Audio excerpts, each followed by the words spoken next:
Uy, putik. Sobrang sensitive ng torque sensor niya. Ayun, basta maramdaman niya na naglalagay ka ng torque sa pedal, nagte-take off. Ayos, ayos. So, itong company na to nagpadala ng e-bike and then inverter at solar panel. So, ang sabi nila, itong e-bike nila is pwedeng kapitan ng inverter tsaka ng solar panel. So, first time ko lang makaka-experience ng e-bike na pwedeng gawing power source, like legit power source. Pwedeng lagyan ng inverter and then pwedeng i-charge gamit ng solar panel. So, i-unbox natin to. Siyempre, i-unbox natin, i-assemble natin yung bike, and iti-testing natin. First time to in the history na nagkaroon ako ng ganto, ng e-bike, na pwedeng kabitan ng solar panel. Igitna natin yan, siyempre. Yan, gitna na ba? Gitna na. Obviously, ito, yung solar panel natin. Ayos ah. Ngayon lang ako nagkaroon ng ganito, hindi tupi. Yun oh. Ayos. Mach-Wheel Obsidian. So, pang ilang beses na nagpadala si Mach-Wheel ng bike. Hindi para dito sa channel na to, pero para dun sa cycling channel. So, yep, I'm gonna be reviewing this e-bike on my cycling channel. And unbox natin yung inverter. We got an inverter. Let's check it out. Ooh. Here we go. Okay. Manual, we don't need this. 1,000 watts lang yata. So, you know, pang charge lang ng mga gamit. Maybe fan or something. Pwedeng gamitin. But here it is. Look at this. Ayos, ang ganda nitong bag. Makagamitin ko tong camera bag. Okay, so balik muna natin yan sa bag. Unbox natin and i-assemble natin yung e-bike. Sa dinami-daming e-bike na na-unbox ko, of course, marunong na akong mag-unbox properly. Okay. Alright. Ganun. So, ayan yung setup natin. And then, ang gagawin ko, ibababa ko lang yan and then huhugutin ko yung box pataas. Pakita ko sa inyo. Okay. Just like that.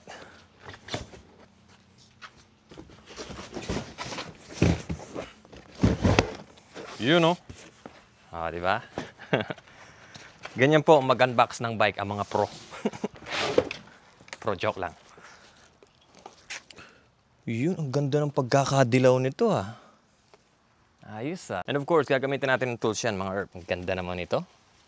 Ang ganda naman ng pagkaka-yellow nito. Fenders, mamaya ako nakakabit to. Here we go. Gulong, mamaya ka na. Diyan ka lang. Air suspension sa likod. Ayos. This is a serious bike right here. And hopefully, meron tayong tools. Dahil ayokong kunin yung mga tools ko sa loob. Ooh, look at this. Nice tools. We got a thank you card, manual. We got e-bike user manual. We have a keychain palawit. We have a rear taillight. Ooh, look, we got extra bolts, accessories. Ooh, brake pads too. Pedals, headlight. And this should be the front screen. I'm not gonna drop it on the ground, of course. And a nice Harbor Freight screwdriver. And of course, the charger. Alam mo bang may charger to? Yung solar? Yeah. Doon no. Pwede natin gamitin yung araw para i-charge. That's good. Is it good? Parang excite ka. Ganda ng kulay oh. Black and yellow. You know what it is? You know what it is, babe. Ayaw nyo ng dilaw. Ba't ganun? Comment down below kung ayaw nyo din ng dilaw. I don't know. Ganda kaya. Astig. Ayaw mo talaga? Ayoko lang talaga ng yellow. Good. Because it's not yours anyway. Wala ko sinabi ako nun.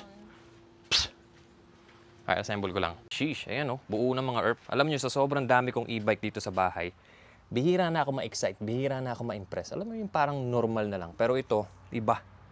Iba to. Ang ganda oh.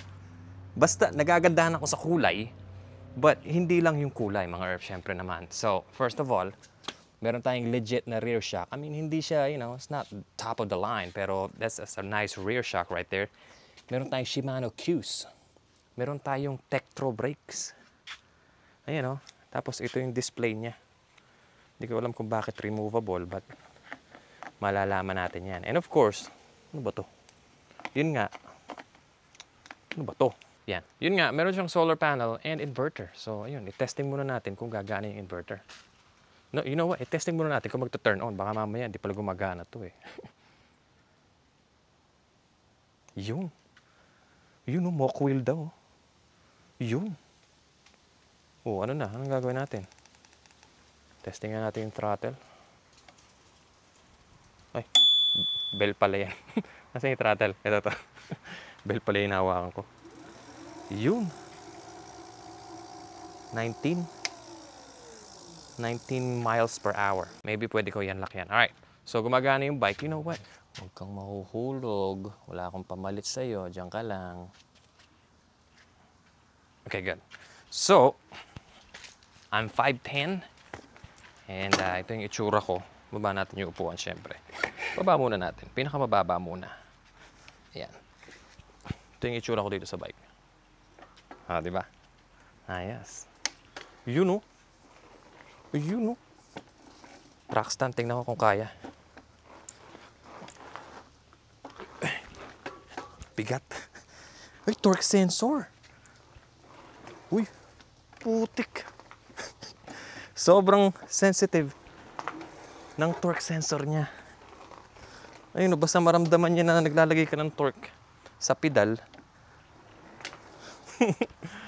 Nagte-take off. Ayos, ayos. You know what? I-ride ko muna. Alright, neighborhood check. Let's go. Uy, ayos ah. As soon as I step on it, it's going. Holy cow. Holy moly. Here we go. Oh, no. Oh, it's nice and smooth too. That rear suspension is really nice. Jeez. Oh man, this is fun. This bike is fun. Haven't even bed the brakes yet, so I probably need to do that before anything else. Grabe to. Ang saya-saya naman itong bike na to. Nakakainis. Ay, parang may bago na akong favorite ah. Nakakainis. Ganda. Alright. Let's head back to the house and test the inverter and the solar panels.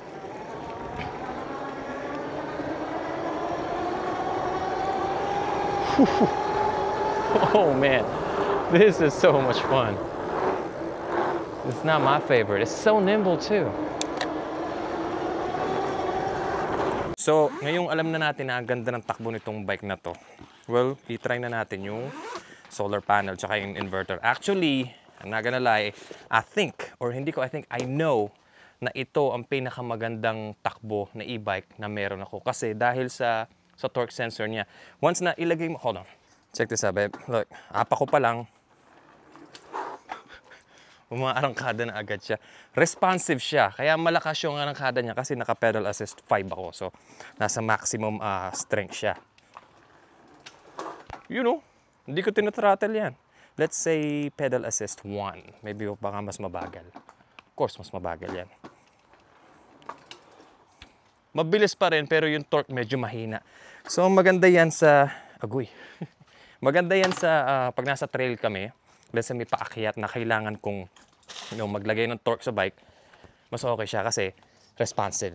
So ito yung oy. Kaya pala may ganto. So ito dito, saan ito nilalagay? Dito? Dapat kasi nagbabasa ng manual eh. So tapos, ay baka sa frame ito nilalagay. I'm not gonna put this on the frame though. Kasi ang ganda ng kulay, ang ganda ng paint ng bike. Yeah, we're not putting this on the frame. So ito yung inverter. Ayan. So paano natin 1,000 watts. Mach wheel. Turn it on. Of course, it's not gonna turn on because it's not plugged in. Okay, so how do we do this now? Ito yung solar panel natin na malupit. Okay. Meron akong mga hardship. Ang haba naman pala nito. Haba naman pala nito. Look. Haba nito. Ito, 200 watts. Grabe siya. Okay, kala ko 4 lang. Okay. Okay. So, we don't need all of that. I mean, you guys get the point. I'm doing something wrong here. Ay, ano to? What's this? Uy, ito pala. Siguro ito. Para saan to? So, base sa aking investigation, ito, dito pala dapat isasaksak. Ayan, saksak natin dyan. Paano ba? Maybe pa ganito. Come on, get in there. Yan. So, ayan, nakasaksak na siya dyan, ha? Ito naman, dito naman siya isasaksak. Come on, get in there. Ano ba? Come on. Pumasok ka na. Yun. Ayan, oh. Okay. So now, turn it on. Wala naman. Ayun. Ayun, naka-on na siya mga ERP. Okay, nice. So now, what do we do? What do we do? I-testing natin, syempre. So, meron akong charger dito. And multi-charger siya. Maybe we can just plug it here. And then, try natin i-charge tong Garmin ko. Let's see if it's gonna charge. Uy, ayun, oh. Yun, oh. Let me charge my phone.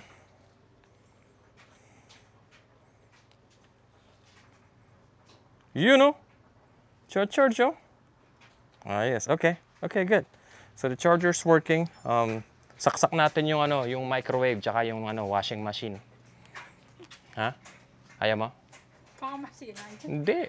Yan, ano yan? Inverter yan eh. Kaya yan. So medyo mahirap makita pero nakalagay 49% yung charge ng e-bike battery. So charge natin yan gamit itong solar panel. Ayan. So nakabilad siya sa araw ngayon. Meron tayong isang panel na exposed sa kalahati. So ito, saksak lang yan natin dyan. Oh, ayan. Ano nangyari? Nagcha-charge ba? Hold on. So pinindot ko tong pindutan na yan and naiba yung display. So, pindutin ulit natin. Ayan, ang nakalagay, ang sabi, 0 watts. 110 volts, 0 watts. Ayan, naging 8. Ayan, so nag-update lang siya. 4 to 8 watts kasi hindi masyadong nakabukas yung panel natin and hindi masyadong maaraw. So, it's working, you know. Ang tanong, gaano katagal siya magcha-charge? So, obviously, yung setup na to is hindi siya ideal pang araw-araw. Wala nga naman bibili ka lang ng bigas, dalhin mo pa yung buong solar panel setup mo. So, ideal to kapag ka magba-bike packing ka, pag magka-camping, lalong-lalo na pag primitive yung camping area, walang kuryente, walang tubig. Ito ang perfect setup. Hindi naman perfect, pero maganda siya. Magandang concept na yung bike battery mo, pwede mong gamitin na power source. And iniisip ko, pwede ko kayang gamitin tong solar panel na to, tsaka ito, sa regular 12-volt battery. Kasi marami akong lithium battery na maybe pwede kong magamit itong solar panel na yan. Diba, camera, umayos ka. Itong camera na to talaga eh. You know what I mean? Maybe pwede kong magamit yung solar panel na yan and ito, gamit yung mga regular 12-volt lithium battery ko. At ito na nga mga ERP, alam kong gusto nyo malaman to. So ito yung price ng bago nating Obsidian 2.0. Napakakunat na 2,200 pieces. Ayan, sale price pa yan.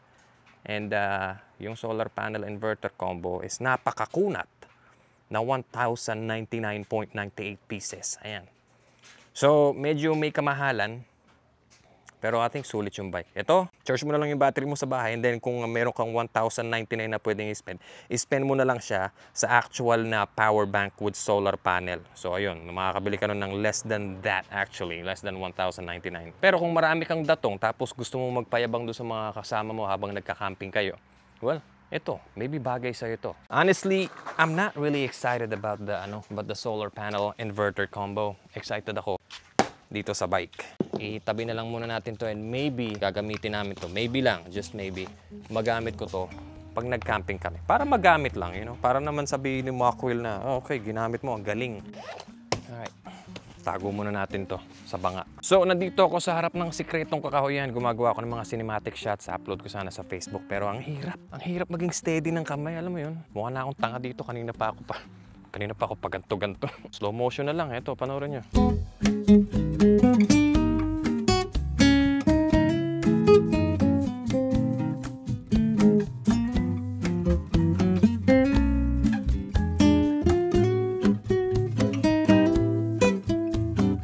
So, uwi na bago ko pa masira tong camera ko na to. First time ko mabagsak tong DJI Pocket 3.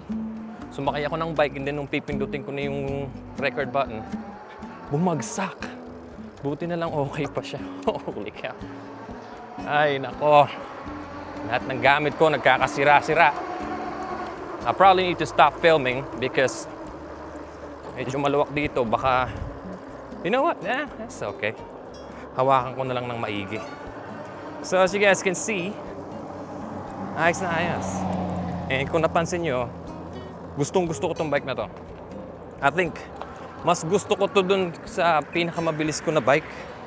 Kasi minsan, hindi naman sa bilis yan eh. Ito kasi responsive talaga. Maganda yung kulay, maganda yung ride, maganda yung handling, comfy. Tapos, ayun, ang bilis oh. Ang ganda ng accent. Wow! Wow. Okay.